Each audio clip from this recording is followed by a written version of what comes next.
Hello everyone, and if you clicked on this video, you're asking a simple question. What character am I looking to buy next, and what character do I not want to buy? And in this video, we're going to take on this simple concept, and I'm going to tell you the 5 most buy characters, then I'm going to give you a few other options that you buy if you like, and I'm going to tell you some characters to not buy as of right now. So, of course, if you're in for the video for that, is that what you like? Leave a like, sub, and comment on the video, like what you're expecting to see. And if that's not for you, of course, you can click off after you've done all that. All right, guys, let's get right into it. Let's go. So what is the first must-buy character? And I think this is a pretty no-brainer for me, but I think every player can appreciate having Blastoise. Now, I put him on the thumbnail for a good reason. Blastoise can be played as a defender, it can be played as a top laner, it can even be played as a central or even attacker. Blastoise is a great all-rounded character. It's cheap at only 8,000 coins. I think it's a bang for buck and fulfills every kind of Pokemon desire that you have. I feel like you get a lot of value out of Blastoise. You have different play styles. As I was saying, you can play the defender role, you can play with the XP share, right? And you can play with the rapid fire scarf in top lane, Hydro Pump spin. You have so many options. Of course, if you want more details on Blastoise, I can probably do a guide in the future. But for now, try to think of Blastoise. It's like this tank that also does a lot of damage. It has the option to do a lot of crowd control, which is like stunning the enemies. Or it has the option to go in and just hyper carry with spinning around and like throwing lots of water everywhere. It has an awesome Unite move, very fun to play, has a skill expression, can get better over time. Yeah, look, I think it's a must-buy Pokemon. Now, in the same vein as Blastoise, I'm going to do another no-buy. Like, I would not suggest you to buy this character right now, and it's going to be Cramorant. While Cramorant has a very fun playstyle, I do think that a lot of the time, right now, it feels very annoying to play Cramorant. Like, you have a moveset which has been buffed, but it's still not good enough. You're spending 10,000 coins on a Pokemon which isn't, really like the best in the game. And it can when you save up for several weeks and you get Cramorant, you're not going to have the greatest experience. And let me tell you from my personal experience, I actually bought Cramorant as my first Pokemon ever in Unite. And I was very new to the game, so I had no idea how Cramorant worked. And Cramorant actually was quite strong back then. But even then, I didn't have an enjoyable experience with Cramorant. It just wasn't a Pokemon for me. I feel like it's a very niche type of attacker. It is fun to play at times. It can be really cool, but a majority of the time, it's going to make you feel a little bit awkward about your gameplay. It really requires a lot of mechanics and a lot of investment. And as much as it's a cool design and I think it's a fun Pokemon, it's not really on my must-buy list, and it just has to fall into the don't buy. I think it's too many coins and just ends up making you upset most of the time. All right, okay. Now, second on the must-buy list, what Pokemon do you really want? Okay, so we covered a defender, attacker. Who is a strong attacker? It has to be Inteleon. This is one of the most fun Pokemon in the game right now. Nobody cannot enjoy sniping as Inteleon. And if you're not really good at sniping, that's okay. You can pew them to death and you have some of the best auto attacks in the game. It's super fun. It's a versatile character. It's strong in the early game. It's a bit on the pricey side. It is 14,000 gems. It's not coming cheap, but it is very fun, and I think it's a very good character. It has lots of mobility, as I said. It has a strong Unite move. It has an auto-attacking playstyle. It also has an ability-style playstyle, and it's an attacker for you. That is, I would say, on the easier side to play. It has a high-level secure, and you can feel the mastery come alongside it when you play it over and over again. You're never going to go wrong with Inteleon, and I feel like this is a very strong character to buy if you want to get into playing more carries. It's very safe. It's going to teach you good habits like staying back and learning to secure objectives. And it's also going to give you a lot of skill expression when you do some spooky, scary skeleton 360 no scopes and you feel really good about yourself. And we want to feel good about yourself when you're playing Pokemon Unite. Okay, so now we're going to have to add another to the don't buy list. And I'm pretty depressed to say this. It's Sableye, the supporter. I think this character is an absolute nightmare to play right now. I think you need to be working with your team when you play Sableye, and that's really against how you want to play Sableye, because you really just want to be backcapping and scoring and being this active support where you grab points in the map and you score. But that's just not how it works. You have to actually play your team, you have to stun players, you have to be active on the map, you have to be present, and it takes a lot of mental work, especially if you're newer at the game, to get it going. It costs quite a bit of coins and gems as well to start with, and I think it's a very deep investment for a character which you not see an immediate value from or like fulfillment. I think you can get a lot of other characters for a very fun and lower price and have a lot more fun with them immediately, and also, you know, convert them into more wins. That being said, I'm moving into my supporter that you must buy, and it actually, this is controversial. It's Clefable here. Well, if I can find Clefable. Where is Clefable? Oh no, oh, there we are.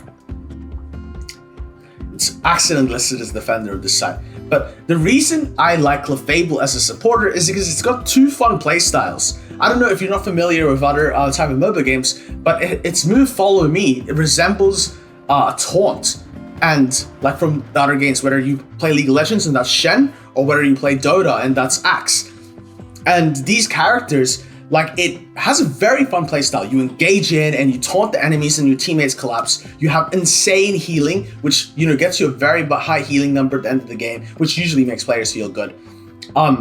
You also have a very fun and unique Unite move, which is luck based. It's insane. You can randomly roll a variety of moves, and you know, you can go from Splash to Hyper Beam. So that's a lot of fun, and you're always going to get a little bit of a newer playstyle with Clefable. You get to deny speedsters, which are one of the most common classes in the game in Pokemon Unite. And you know, overall, you get to keep the team happy and healing. It's just a great character to play. There's a lot of options for you, and I think there's a lot of skill expression down the line with, you know, how to utilize each of the different Unite moves, how to utilize the healing, and whatnot. Okay, so next on the don't buy list, it has to be Gengar. So we covered the support, we covered the attacker, now it's the speedster Gengar. Oh my Gengar, oh my days. How do we speak about you? I believe Gengar is a character that is just miscategorized. It's Mimikyu, but worse. And when you have a special attacking Mimikyu, which is level 5 move, doesn't shred through tanks, and it's a bit slower to get around the map, and it doesn't farm as fast, and its Unite move isn't really effective, everything is just, you know, it's culminating in like this boiling pot where it's just going to have a bit of a problem. And a lot of Gengar players, they end up going score builds and different things to try to mix up the game because it becomes a frustrating game for them. And I can understand, you spent 10,000 coins on Gengar and you want your money's worth. And look, it takes weeks to get these coins. And so it's very frustrating when you get this Pokemon and it's just like, hey, look, I've been really looking forward to play Gengar and it's just not that good. So I put it in my don't buy list because it just doesn't feel super impactful. There's been times in the past where Gengar is super fun, snowballing character, runs into enemy jungle, and Dream Eater, Shadow Ball, one tap, Dream Eater, Shadow Ball, one tap, and it's the most enjoyable type of gameplay. But even if you can get that gameplay now, some of the better characters in this game just straight up kill you right after, and you can't even kill them back, which is very, very frustrating and a bit unfortunate to play into. So this is the reason I'm not recommending the Speedster. It's just, I don't think it's getting you the best value for your buck, and I would want you to pick characters which are like impactful and fun to play. Oh, right, okay, so now that we're looking for more of like an all-rounder type in the top lane, like some sort of carry, I'm gonna recommend Buzzwole. I think everyone can enjoy a game of Buzzwole. This character is so underrated. I know some of you might not want Buzzwole because it looks a little bit ugly. Maybe was in that camp. I'm sorry, Buzzwole fans. I thought the Mosquito Man looked a bit weird, and I didn't really investigate too much into it, but this character is so good. It's insane. The value you're gonna get from Buzzwole, the pulling, the slamming, the different types of moves. It has a very unique kind of playstyle, which feels predicated on your own skill. It's very strong. It has a great laning phase. It's plug and play. You can put this into any team cup and it's gonna work. It's super powerful and it can carry hard. Like, Buzzwole is super OP. The stun, the percentage health damage, just being able to move around your enemies, and you feel so, it's a character you can get really immersed in because you feel like Buzzwole. You know, you're grabbing the character like, boom, boom, like you're like the Hulk. I like to imagine that, at least myself, when I'm forced in Buzzwole jail. But I think it's a very fun character, and a lot of players would benefit from playing more Buzzwole. You're going to have a lot more fun. It's a very enjoyable character, and it's really open for interpretation of how you want to play. Now, okay, going into the next don't buy, it's going to be in the tank. And You know, it saddens me to say this because I used to think this is one of the better characters in the game. But Mamoswine has like been going down for a long time. And the only reason I'm not recommending it is really, I feel like the play style of Mamoswine is extremely predicated on how strong your team is. And when you're playing tanks in these games, I want people to feel confident and powerful. And Mamoswine falls into the don't buy list because it's a pretty decent gem investment. I believe it's 8 to 10,000. I'm not sure exactly, remember at least. But since the last times we've been seeing Mamoswine, it is okay in niche situations and competitive, and maybe in some 5 stacks and whatnot, but it has a lot of problems. Like, we have a slow evolution. You have a strong kill lane. It can be fun, but when you fall behind in Mamoswine, you can feel very unimpactful, and a lot of the time, you need your team to follow up on it. You feel like you're doing so much, and you have no one to help you with. Like, I would like to say, like, the characters that are in a don't buy list, they're not necessarily bad. They just need some buffs. They need some love. And for the investment that you're putting into it, it feels like you're not getting an equal reward. And so that's why I think I put Mamoswine here. Has some benefits to it. You know, it's got a strong early game and whatnot, and it has a decent late game. But unless you're going to be going against very squishy characters, like nearly all the all-rounders farm you, and it can be very hard to play without a support. It's just too many things that are moving. It's a fun design. They just need to tweak it a little bit more, make it a bit more impactful. And yeah, so right now, I just don't recommend, if you're going to play a defender, you know, don't play Mamoswine. It's a bit unfortunate. And okay, for the last one, the top lane list, we're looking for more of a speedster type character. And this is getting controversial, but I actually think the best one to play is Zoroark. Zoroark is the epitome of everything speedster. To me, it sets the most beautiful tone of what a speedster should be in Pokemon Unite. It has the most amount of dashes. It has the most amount of outplay potential. You feel like a literal god of jungling, of god of whatever you're doing when you play Zoroark. As you dash around and slash through the enemy's team, you feel so good, and it's so powerful. It's so great. I think you guys have to try it if you haven't tried it already. This has to be my #1 must buy because it is the funnest character in the game, probably right now for me. I'm saying this with full gusto, like full genuineness. I love this character. Whenever I'm playing Zoroark, I feel like a beast and a boss, and I hope that you guys can feel like that too when you play Zoroark. And just a quick reminder to sub to the channel and like if you're a Zoroark main. If you're already enjoying this character, you know what I'm talking about when you dash through enemy teams. Yes, it can feel annoying to play against Slowbro, Clefable, Umbreon, but that's okay. That's part of the Zoroark punishment you get for being such a baller. This Pokemon runs through rosters and is so hard to stop. Both of its movesets are insanely skilled and give you an immense level of power. It's just the pinnacle of Pokemon Unite, I feel. Alright, and as we move into the last don't buy, oh my, this is going to be bringing some tears to my heart. A long time ago, well, not so long ago, but realistically, it has to be Tyranitar, guys. Poor Tyranitar. I don't know anyone who enjoys getting punched in the head for the first 5 minutes of the game, but that's what playing Tyranitar feels like. I'm sorry I can't, because it is so awful to start the game.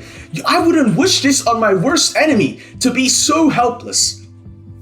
Nuh-uh, I can't do it. And the majority of the reason why is because it just feels so hard to start. You need everything to go right, and when everything goes right, if you're not playing against 5 tanks, you die. If you're not playing against this, you die. If they have like long range CC, you die. If they have long range damage, you die. It's so hard to get in the game. If you don't have dedicated support, you die. Like, all these things just give you a terrible game experience, and we don't want to give you that. So for the investment of, I think it was 12,000 coins, hey, we can't do Tyranitar. We can't. I would not recommend anyone to play this character or to buy it, more importantly, as of right now. I think maybe in the future it can be better, but there are better options. If you want to play like this late game super carry, you can play the Zacians, you can play the Dragapults, you can play, literally everything does it better. It's just very frustrating. Garchomp, I would say, is a direct upgrade to Tyranitar. If you want to have a little bit of a slower early game and a huge late game, go Garchomp. It's so good, it's still fun, it's still great. Garchomp is going to be my first on the buy if you like to carry.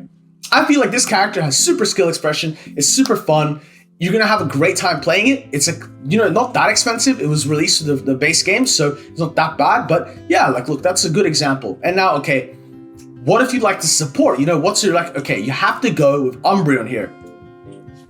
Umbreon is a bit more on the pricey side, but it's okay because Umbreon gives you the utility to tank or support. You have lots of power. You can solo carry with the damage as well you deal. You're so strong. You're so powerful throughout the game. You do so much. All right, okay. I'm going through this list quickly now because I've like detailed the most of them, right? But okay, what's another character to buy if you like to carry? Well, it's gonna be Mimikyu. If you haven't bought Mimikyu yet, you're wasting your time. Mimikyu is such a hard carry. It's super fun. It is a play style that is very unique. So once you learn how to play it, you feel like, oh wow, like this is really popping up and it's really fun. You have to give it a go. I think it's one of the best characters in the game when played correctly. So it's something really worth giving a try. If you like to support as well, I'm gonna always suggest, and I've always been suggesting this Pokemon, Hoopa. If you don't have Hoopa, this is probably like the most mechanically skilled and intensive support. You feel like a map genius. Like you're like a telepathic genius when you play Hoopa. Like you can go and predict how the map's gonna move. You can move your teammates to the left. You can move them to the right. You can send them back to base. You can send them into the enemy. You can create fights. Oh, you have so much control when you play Hoopa, and it's one of the funnest supports to play. And now, okay, for my third character to, if you'd like to carry, it's going to be more of like a ranged DPS character. It's going to be the Glaceon, actually. Glaceon isn't that expensive. I think it's 12k coins. It's so fun to play once you get the hang of. Both movesets are really fun. It's like a low scaling character, so it doesn't take too much to get into the game. And it's just really annoying. There's a lot of damage. It's going to be surprisingly powerful. It's an actual proper carry too, like it scales well with its levels, and we can do a lot in actually ripping Rayquaza, ripping objectives, and even securing. So I find it's a super good character. And now my last one, if you like the support, so sometimes you're going to be in a situation where you're going to do a bit of both, you know? And I think Lapras is the best case. You're going to carry a little bit, but you got to support a little bit, and that's what Lapras is. Lapras is all about that tank life. You go run around the map, create pressure just like Hoopa, but you're doing it in a tank format. You're super strong, you're super bulky. You can even go as a carry if you'd like, but Lapras mainly categorizes under the support category. It's super good, really fun. Not that expensive as well. It's, yes, on the pricier side, but it's really good. And I think like now you have a good idea. If you don't have the 11 characters I've recommended, these are characters to put on your list to buy, right? Now, of course, there's a lot of other honorable mentions. I would love to fill out the whole roster here. But for now, I want to just give you a good labeling. Don't buy these characters, buy the other characters. And I think you're going to get the best kind of gameplay out of what you're doing so far. So, all right, guys, I hope you had a wonderful time watching the video. If you enjoyed, leave a like and a sub down below. And if you didn't, of course, leave a comment and let me know what I can improve for the next video. All right, guys, cheers. Lots more videos to come. Thank you so much for letting me hit 1K subs. I have so much love for you all, and I have nothing more to say, guys. Thank you. Happy New Year's, at least soon.